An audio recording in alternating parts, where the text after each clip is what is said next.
कैसन मने मन मुस्कियात हो। अरे कहा बताई राती का खेला बतौलो में लाज लगत बा। कौन खेला हो? सुना रतिया का सजरिया चढ़ी ग चोर छोटी नानी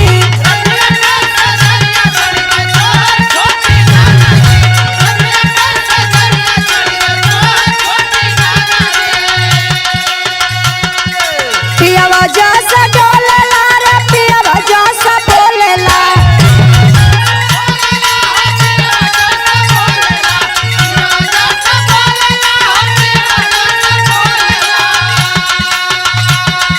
पियावा जैसा डोलेला रे पियावा जैसा बोलेला पियावा जानी क्या बड़िया दिहली खोल छोटी नानी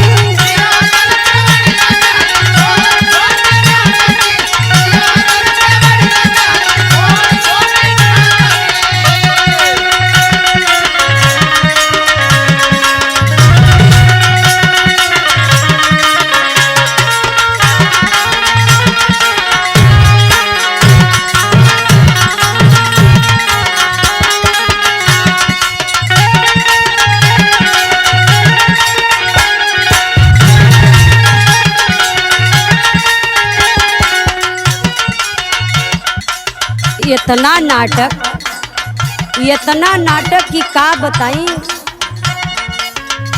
सुना धीरे धीरे धरे लागल नारनी कलाइया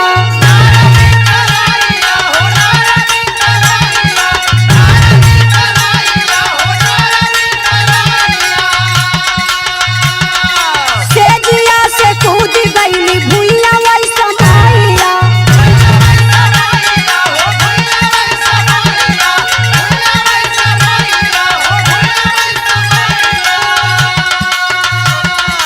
दियो नाही बार दिहला तोहरी नाही भागे दिहला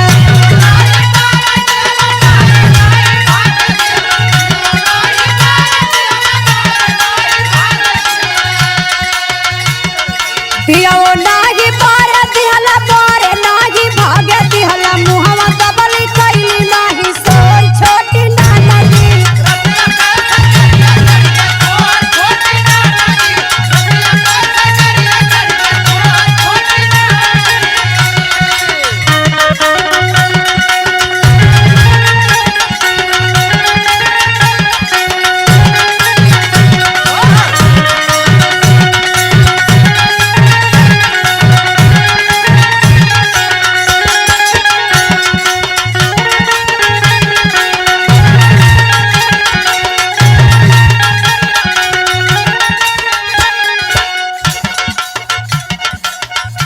अरे बाप रे बाप ये बात बतावे में तो लगत बा कि शरीरे हमार हिल गई।